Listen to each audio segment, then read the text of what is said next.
Datang tanpa undangan, rebut ruang, makanan dan kehidupan, merosak keseimbangan, merubah segalanya. Ikan baung merah, alligator gar, udang kara, ikan bandaraya dan banyak lagi spesies dari luar Malaysia kini pengancam utama ekosistem sungai negara.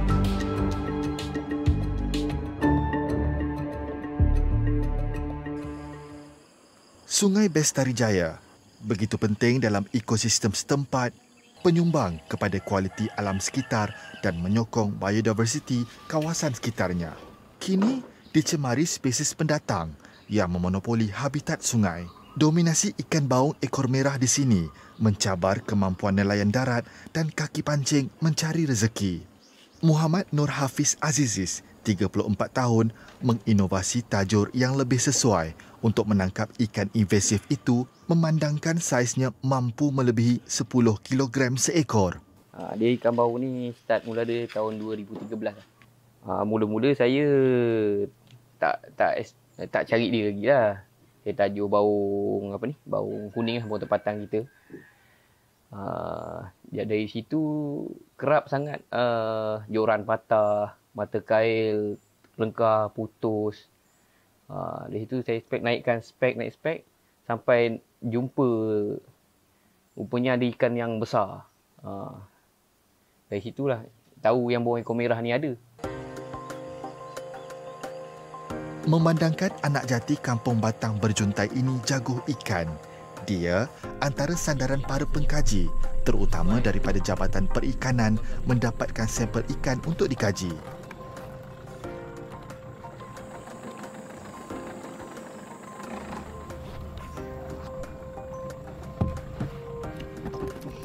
Tajur yang ditancap pada tebing sungai akan dibiarkan sehingga petang, sementara menanti spesies Hemibagres memakan umpan ikan keli hidup. Macam mana tahu dia ada? Kebiasaannya terutama bila hujan sebelah atas, air keruh, kira air naik lah. Air naik sikit, dia memang ada. Memang dia akan keluar. Mungkin time air surut dia nyorok-nyorok kan dekat kayu-kayu dalam sungai tu kan. Sementara itu, tajur yang dipasang semalam sudah mengena.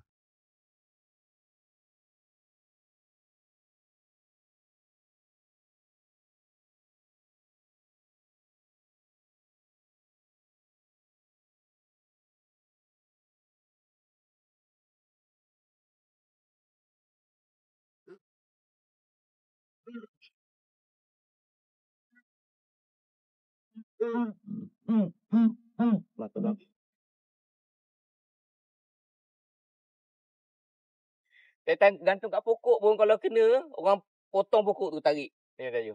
Sampai macam tu. Kalau mula-mula dulu pasang 10 bentuk pun boleh dapat 5-16 ekor. Tapi kalau sekarang ni pasang banyak pun 30-40 bentuk pun kadang-kadang seekor pun tak ada. Dah nampaklah berkurangan dia. Terlalu kurang lah. Tak macam sebelum-sebelum ni. Ni monyet nak makan ni. Dia bawa atas pokok. Ini pemangsa banyak sangat.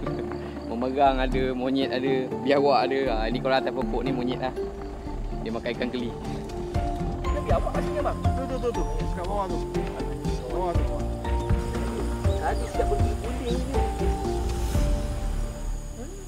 Tu melompat tadi rasanya. Buat kaki pancing, definisi memancing adalah komitmen waktu menunggu. Muhammad Syahril Hazani Al-Bakri menganggap penantian yang membuahkan hasil adalah satu kepuasan yang tidak terhingga.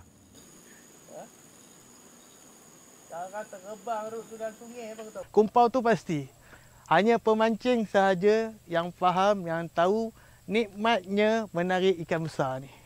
Nak kata dia habis tu tak ada, tapi nampak sekarang banyak kurang daripada dululah. Banyak kurang lah.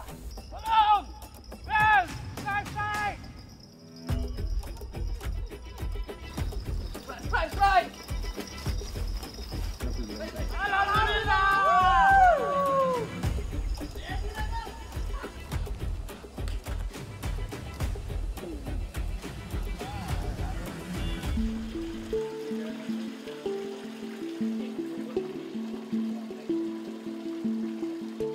Mengurangi populasi ikan baung ekor merah antara fokus utama Jabatan Perikanan Malaysia. Dr. Haslawati Baharudin menganggap penyelesaian kepada masalah ini perlu diatasi dari peringkat akar umbi melalui penyelidikan. Ikan air tawar ni adalah salah satu dari sumber pendapatan nelayan dan juga komuniti yang di kampung-kampung tradisional. Antaranya macam di sungai-sungai yang ada hasil banyak, ada sumber macam di Sungai Selangor, Sungai Pahang. Dia ada ikan-ikan yang asli dan kita membantu dari segi menambahkan sumber dan juga kajian-kajian untuk memperbaiki pendapatan nelayan ni lah. Hemibagrus nemurus, nama saintifik bagi ikan ini. Panjangnya mampu mencapai lebih dari 1 meter dan berat lebih daripada 5 kilogram dalam keadaan semula jadi. Saiz purata yang biasa ditemui adalah sekitar 40 ke 60 cm panjang. Diet ikan pemangsa ini terdiri daripada pelbagai jenis ikan kecil, serangga akuatik dan krastasia iaitu udang.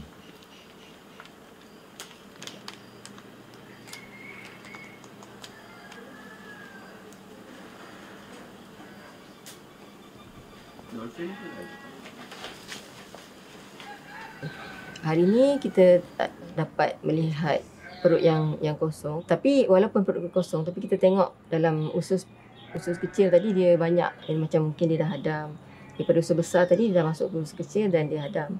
Itu satu. Tapi kita dapat satu molas yang belum dihadamkan.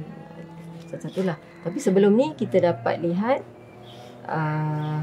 udang galah, ikan terutamanya sisi ikan dan juga macam di Sungai Pahang bila kita belah kita lihat ikan juara, ikan patin. Maksudnya memang dia memang makan ikan dan juga udang lah.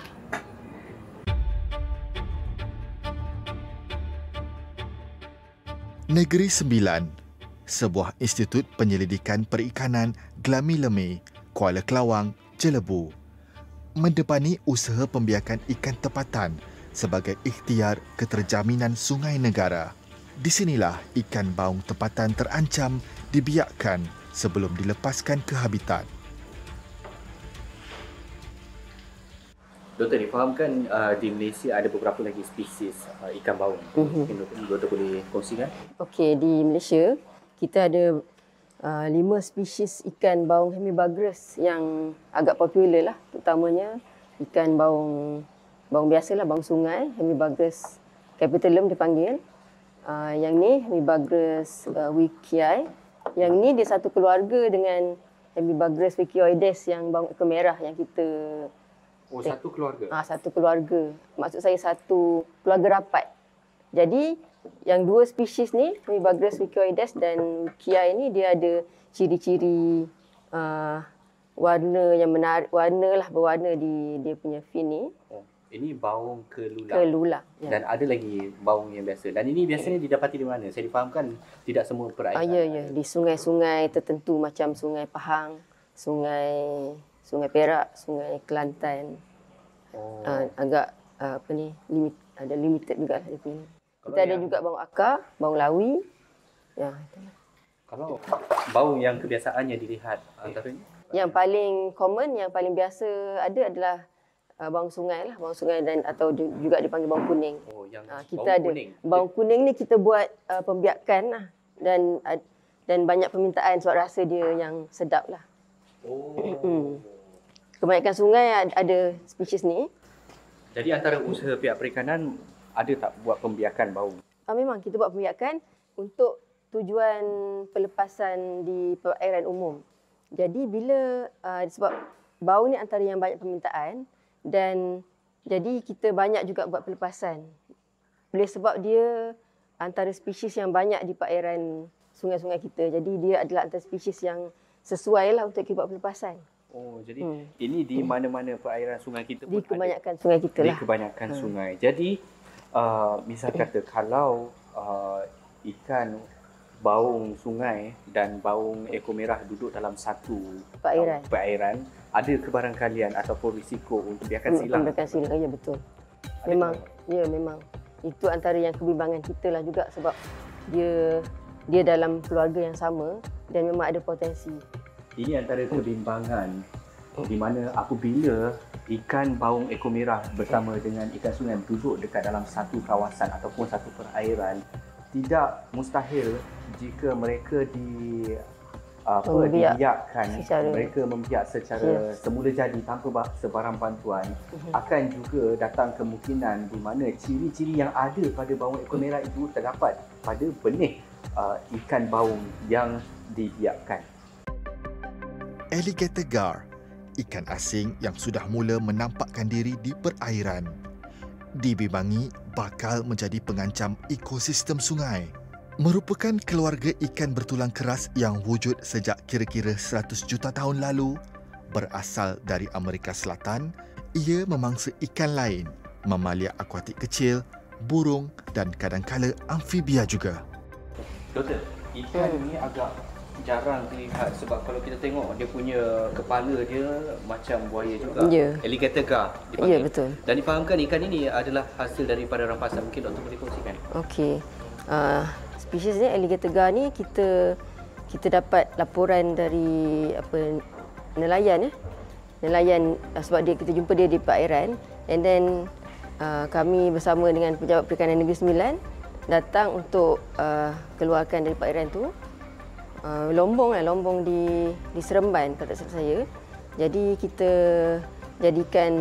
simpan di sinilah. Spesies ini adalah salah satu dari ikan yang termasuk dalam peraturan larangan import lah. Apa dikatakan ini boleh dijadikan ancaman dalam ekosistem?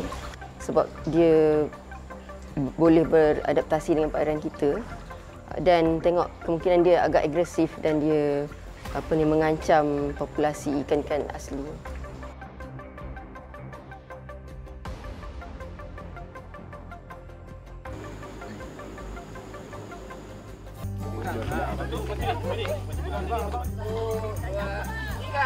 Parit Sulong, Batu Pahat, Johor.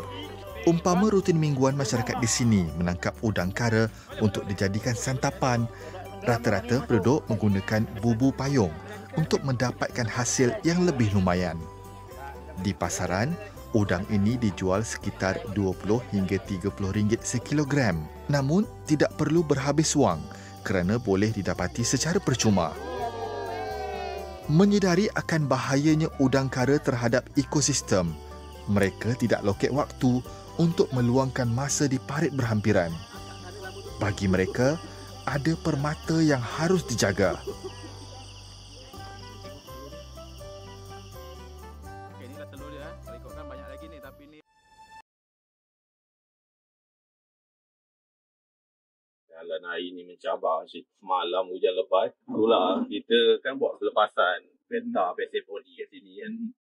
Tapi takut jadi sia-sia kalau kita dah buat conservation. Tapi ada pula masalah penceroboh satu hal. Datang lagi pula masalah udang pendatang ni.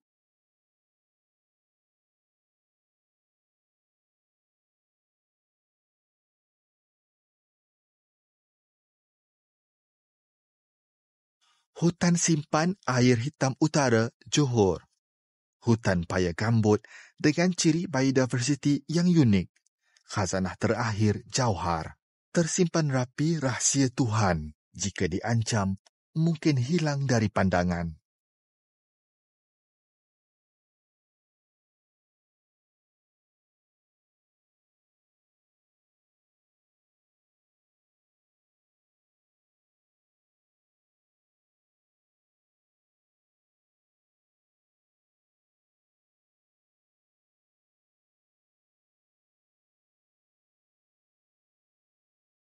Satu dekad ranjau hidup sebagai saintis masyarakat, Muhammad Ilham Nur Hakim Lokman tidak sedikit pun rasa ingin berputus asa dalam usaha konservasi ikan air tawar di habitat liar.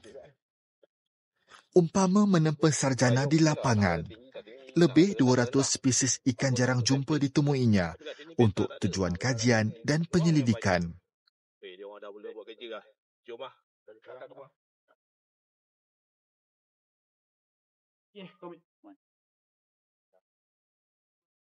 Saya memang terlalu mencintai ikan air tawar ni. Sebab tu saya dari kecil, saya memang bermula dengan hobi. Saya sauk ikan.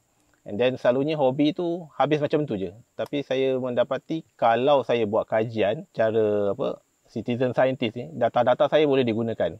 Dan akhirnya saya telah diterima oleh rakan-rakan di universiti yang tak sombong ilmu diorang, dan saya buat kerjasama dengan diorang, dan akhirnya saya berjaya bersama-sama mereka buat buku pasal ikan air tawar di Malaysia, dan kami ada publish paper berkenaan kajian-kajian ikan air tawar di Malaysia. Saya menangkap ikan di kawasan seluruh semenanjung Malaysia dan Sabah Sarawak juga.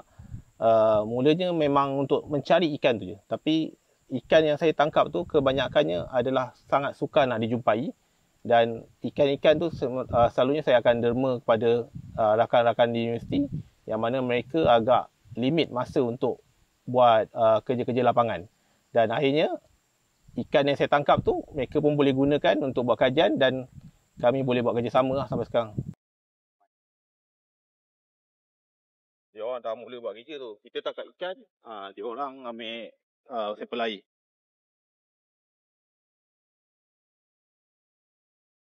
Assalamualaikum.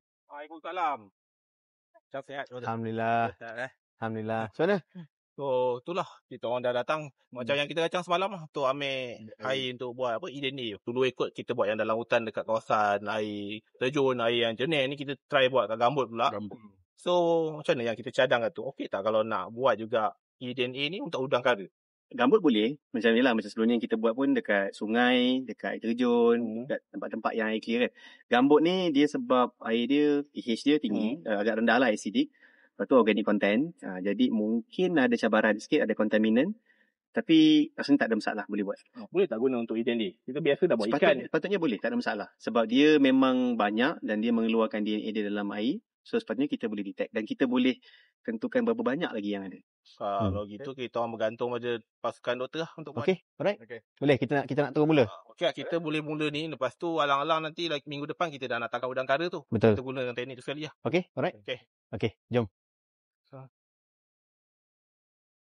Di dalam hutan simpan air hitam utara ni yang terkenal dengan Betta Persephonia, ada sedikit masalah yang mungkin akan serius, iaitu berkenaan spesies invasif. Di tempat-tempat lain kita terkenal dengan spesies invasif macam ikan bandaraya, ikan baung ekor merah. Di sini pula ada masalah dengan udang kara pendatang daripada Australia.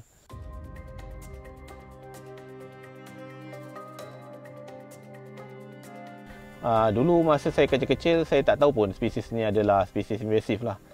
Dan mungkin ni pun juga berlaku pada rakyat-rakyat Malaysia yang sekarang ni yang mungkin tak tahu dia adalah spesies invasif. Sebab ramai orang ternak udang ni untuk buat sumber pendapatan, dan malangnya ada mungkin yang tak berjaya jual, dan orang mula melepaskan secara sengaja dan secara tak sengaja.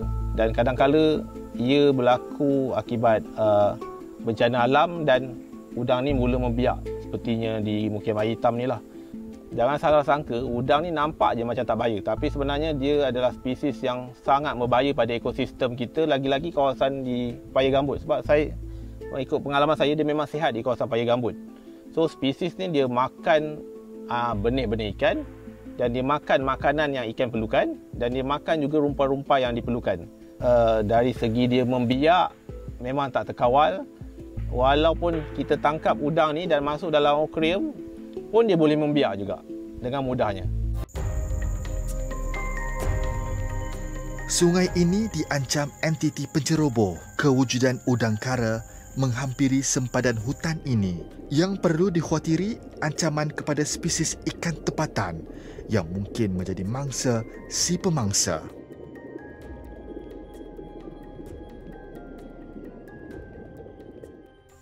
Di sempadan hutan ni ada satu kampung di Mukim Air Hitam Muar ni. So dulu udang-udang ni tak ada wujud di kawasan sekitar ni, tapi sekarang dah ada, mungkin terlepas akibat banjir ataupun mungkin ada orang lepaskan secara tak sengaja atau sengaja, dan kini dia membiak tak terkawal.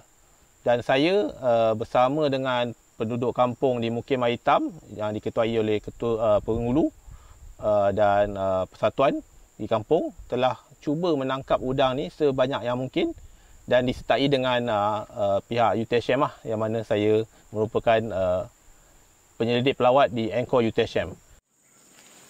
Mujur teknologi kini mampu mengenal pasti kehadiran mereka melalui kajian DNA persekitaran atau eDNA. Sampel air diambil, mampu memperoleh data genetik daripada spesies yang ada tanpa perlu menangkapnya. Kajian ekologi dipimpin oleh Profesor Madya Dr. Muhammad Latif Abu Bakar bersama penyelidik dari Universiti Tun Hussein On Malaysia membawa potensi besar untuk pemantauan alam sekitar, pemeliharaan dan pengurusan spesies. Kepakaran ini memerlukan ketelitian yang tinggi. Kualiti sampel air boleh tercemar jika tercampur sebarang indikator daripada manusia.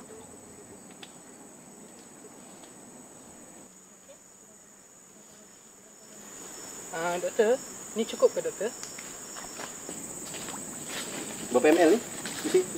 Berapa ml? 10. Tadi dalam tu ada berapa lagi, Bai? Ada lagi 10. 10. So, mungkin tadi kita dah ambil, sini kita dah ambil kan? Ya. So, mungkin sini kita ambil 5 vial kot. 5 vial, 50 ml. Okey. Nanti kita filter sekali je. Okey, right. Okey, selalunya kita akan gunakan pump untuk kita tapis air. Tapi memandangkan sebab air dia gambut, dia ada banyak organic matter, TSS yang sangat tinggi. So kita akan ambil manual dan kita akan gunakan high powered pump lah yang kita akan buat manually. So kita akan filter air ni atas satu filter paper, dan filter paper ni lah yang kita akan guna untuk DNA extraction, dan kita akan teruskan dengan PCR, amplification dan akhirnya DNA sequencing. DNA sequencing ni lah sebenarnya akan memberitahu kita DNA apa yang ada dalam air. Kita akan tahu sama ada udang kara ke, ikan ke, serangga, semua kita akan tahu, dan kita boleh tengok berapa banyak DNA diorang yang ada lah. Okey. Tadi 5 vial tu dah cukup dah. Sementara, hakim dan rakannya memulakan misi sebagai abang ikan, menjelajahi setiap pelosok perairan untuk menjumpai spesies ikan air tawar baharu. Di samping memburu udang kara yang mungkin sudah mula menunjukkan populasi di sini.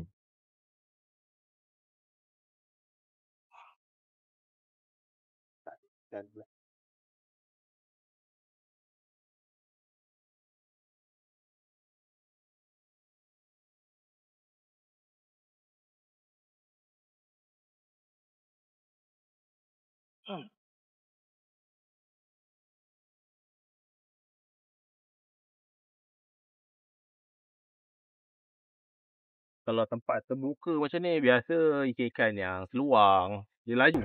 Tapi kalau tepi-tepi ni lah mungkin ada ikan-ikan yang macam ikan pelaga, ikan sepat, yang tempat bercetek yang mungkin dia boleh tempat bersarang dia, mengelak daripada pemangsa.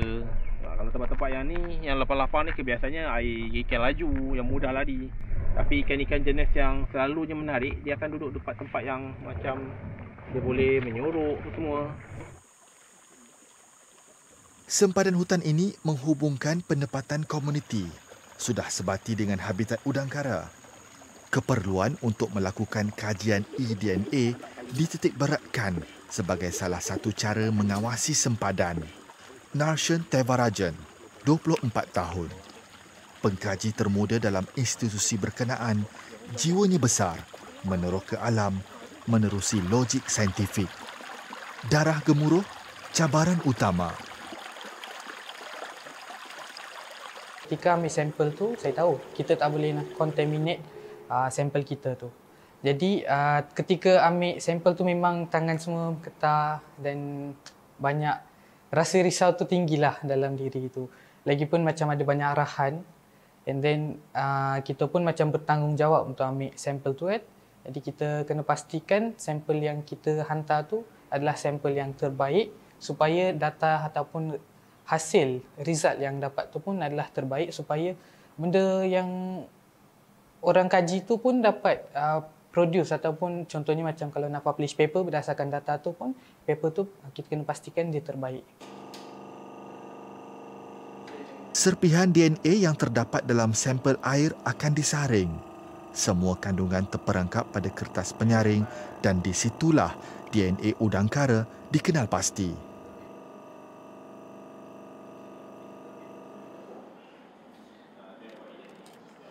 untuk pemantauan udang kara ni kita gunakan teknik eDNA di dalam hutan dan di luar hutan. Di dalam hutan dari segi keberadaan udang kara tiada di dalam hutan. Tetapi di luar hutan kerisauan kita dalam masa 6 tahun, walaupun dibuat pengawalan yang bagi saya agak agresif, ditangkap mungkin seminggu, 2 minggu sekali kita tangkap bubu 30 bubu, 40 bubu, tetapi kita nampak udang kara tu semakin menghampiri sempadan hutan. Kalau daripada kita lalu semalam kan, kita lalu daripada Parit Arab, Parit Kelantan sampai ke sempadan hutan, kita nampak setiap tahun dia semakin berganjak. Jadi di luar hutan kita nampak ada perubahan. Semakin hampir. Sebab tu ada kawasan yang dia ada active intervention, airnya ditinggikan, ada ban dan sebagainya untuk menghalang udang kara itu masuk. Tetapi kita risau, jika sekali dia masuk, we cannot control.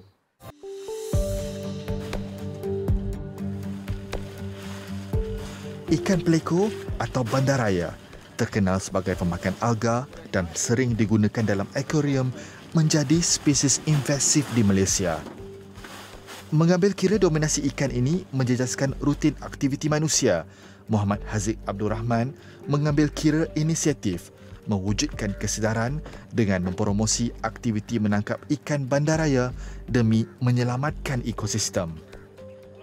Usaha yang dijalankan sejak 2 tahun lalu memperlihatkan pemancing tegar ini tidak lagi menikmati hasil tangkapan yang diidamkan. Semuanya kerana dominasi ikan bandaraya yang menghapus populasi ikan lain.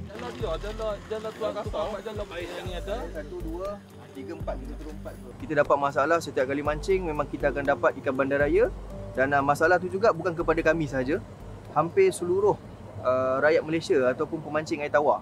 Jadi bila kita tanyakan setiap orang, semua jawapan yang sama. Ikan asing dan khususnya ikan bandaraya. Dekat situ saya dan beberapa rakan yang lain sama-sama mula bergiat aktif untuk mengambil langkah mengeluarkan ikan bandaraya di dalam perairan air tawar kita lah. Jadi dekat situ kita bermula dengan 2 orang, 3 orang dan berkembang sehingga 10 orang. Jadi dekat 10 orang itulah kita konsisten, hampir setiap minggu kita lakukan. Dan dari situ juga kita berkembang ramai sehingga lebih daripada 1,000 orang seluruh Semenanjung untuk turut serta. Alhamdulillah awareness tu sampai. Jadi bila semua tu ada, kita buat hampir setiap hari tangkapan ikan bandaraya. Anak Sungai Kuyuh, Serdang.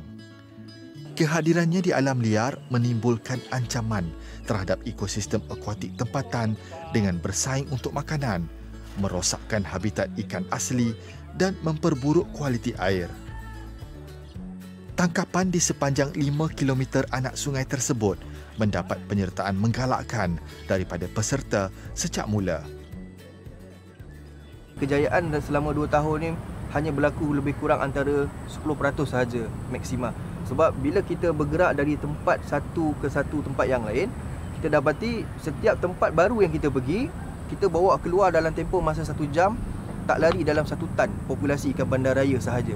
Jadi dekat situ bila kita buat inventory ataupun data, kita menganggap populasi ikan bandaraya ni masih lagi diparas sangat-sangat tinggi, sangat banyak. Tangan manusia yang menghapus, tangan manusia juga yang merawat. Ikan invasif berkenaan juga berupaya menyebabkan berlakunya runtuhan tebing sungai dan ban memandangkan keupayaannya menebuk lubang untuk bertelur.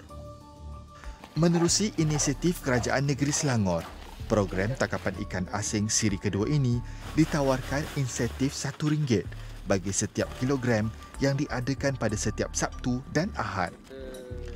Lebih 11 tan ikan berjaya didaratkan 7 Disember tahun lalu.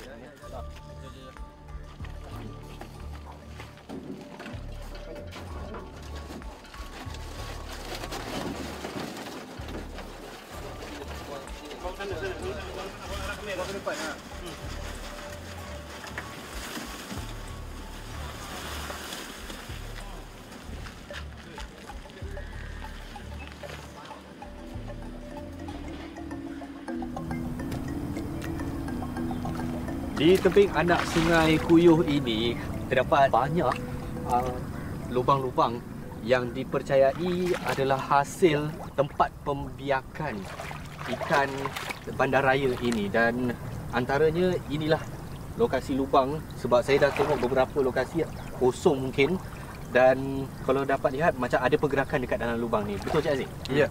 Kebiasaannya ni, lubang dia ni hampir 1 meter ke dalam. Jadi kita perlu selop tangan kita ke dalam untuk rasa sendiri ada pergerakan tu. Dan bila kita dapat rasa pergerakan, kita akan tarik keluar. Apa yang kita tarik tu adalah ikan lah, ataupun induk kepada ikan bandaraya ni. 1 ke 2 meter? Kebiasaannya dalam dia macam tu. Betul. Oh, memang kena seluk dalam. Memang kena seluk. Boleh. Jadi kalau kat sini kita nampak ada pergerakan tu, insya-Allah akan ada lah induk dia dalam tu. Dan bila ada induk, dia akan ada telur di dalam. Ada telur juga. Ada telur juga. Jadi sepanjang tebing ni, yang kalau kita nampak lubang-lubang tu memang tu semua adalah lubang-lubang ikan bandaraya untuk dijadikan sarang ataupun tempat perlindungan dan pembiakan generasi dia lah, ataupun telur lah, kita panggil telur ikan bandaraya. Boleh kita cuba buat keluar? Boleh. Kita cuba Kan memang musim untuk dia membiak tak ada musim. Dia memang tak ada musim lah. Dia sentiasa. Memang sentiasa ada. Dan mana-mana kita pergi, lubang tu sentiasa ada. Dan contoh dia macam ni. Akan seko je ke ataupun ada pasangan? Kebiasaannya satu lubang, satu ekor yang jaga telur. Yang jaga telur. Ya. Saya difahamkan ikan bandaraya ni buat persenyawaan dari luar. Ya. Dia macam untuk ikan bandaraya ni, rata-rata ikan betina memang dah ada telur dah dalam perut. Jadi telur yang ada dalam tu masih lagi belum membantu pembiakan populasi lah. Betina akan melepaskan telur-telur dia di dalam sarang dan dekat situlah beralih pindahan kuasa ataupun pindahan hak penjagaan. Betina akan keluar dan jantan yang akan tinggal di lubang untuk menjaga ikan bandaraya punya telur ni sehingga menetas. Macam kita tengok dekat sini, ini jantan. Saiz lebih kurang dekat 500 gram. 500 gram. Anggaran dalam 500 ke 600 gram lah, setengah anggaran. kilo. 500 gram untuk 1 ekor. 1 ekor. Kalau 2 ekor saiz macam ni dah dapat 1 kilo. Ya. Dah dapat RM1. Saiz beginilah yang akan membuat persenyawaan ataupun pembiakan. Tak kira saiz. Yang terkejut dah, separuh daripada saiz ni pun dah memang buat persenyawaan. Oh ya? Ya, bila kita buat pembedahan, dah ada telur. Saiz yang kecil ni pun dah memang ada telur dah dalam full. Orang kata telur dah boleh matang untuk buat persenyawaan di dalam badan. Patut makin lama makin banyak. Okey, saya nak tengok dia punya telur ada tak? Boleh. Nanti cuba selur. Minta tak ada. InsyaAllah tak ada apa-apa sebab ikan ni dia protect tempat dia. Okey. Masuk apa Ada. Ada tak? Ada bang. Ada. Betul dia. Memang banyak ni ke ada banyak lagi? Ada. Dia setiap sarang dia satu ketul macam tu. Satu ketul. Cuma bergantung kepada ikan punya induk lah. Kebiasaannya dia akan mengeluarkan telur tu antara 2,000 ke 3,000 benih. Keadaan telur ini mungkin dah ada merah-merah tu. Kalau dah ada merah-merah, mungkin saya akan tunjukkan dengan lebih jelas. Yang merah-merah tu dah nampak dah rupa bentuk anak ikan yang bakal menetas. Maksudnya telur ikan bandaraya ini sudah mencapai tempoh matang untuk ditetaskan. Tinggal tunggu masa sahaja 2,000 ekor anak ikan bandaraya akan dilepaskan. Betapa invasifnya spesies ikan bandaraya ini terhadap ekosistem perairan negara kita. Selain dilupuskan, cabang usaha lain adalah menjadikan pelet ikan daripada isi ikan bandaraya. Secara tidak langsung, meningkatkan kebergantungan terhadap sumber tempatan selain menjimatkan kos penghasilan. Penghasilan makanan ikan ini hanya memerlukan isi ikan bandaraya sebagai bahan utama. Kandungan protein tinggi pada isi ikan berkenaan mampu berdaya saing dengan pelet ikan yang sudah berada di pasaran.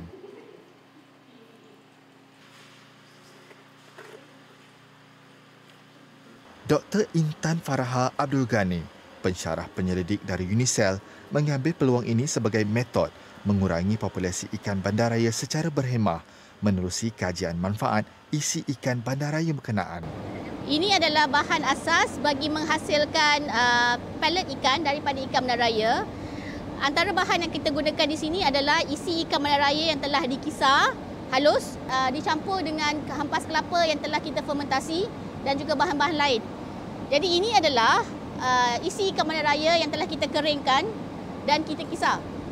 Bagi penghasilan pelet makanan ikan menggunakan ikan meraya ini, kita menggunakan hanya isi sahaja dan tidak bahagian-bahagian lain di ikan meraya tersebut.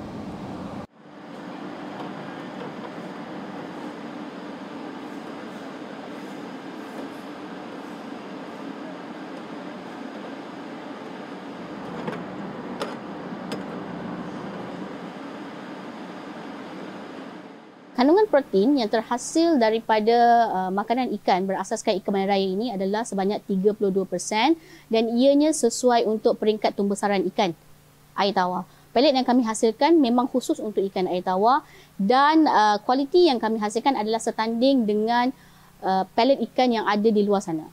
So penghasilan makanan ikan menggunakan ikan bandaraya, kami gunakan isi ikan yang diambil daripada ikan bandaraya yang kemudian kami keringkan dan kemudian melalui proses pengeringan dan kemudian kami kisar halus untuk menjadi biji ikan dan kemudian kami tambah dengan beberapa bahan lain antaranya hampas kelapa yang telah kami fermentasi dan juga beberapa bahan lain antaranya vitamin dan juga fish oil untuk kami jadikan pelet akhir.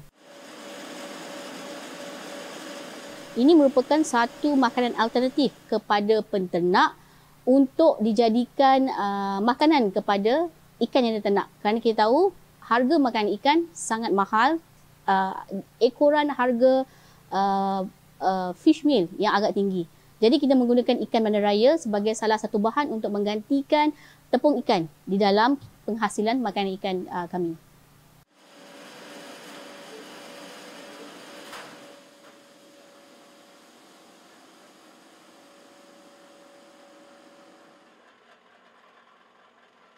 Saya rasa bersyukur kerana sekarang ni kalau kita tengok awareness terhadap kehadiran ataupun kesan ikan asing terhadap ekosistem masyarakat dan juga komuniti semakin meningkat dan ianya telah mendapat sokongan daripada pihak kerajaan, pihak universiti dan juga pihak media.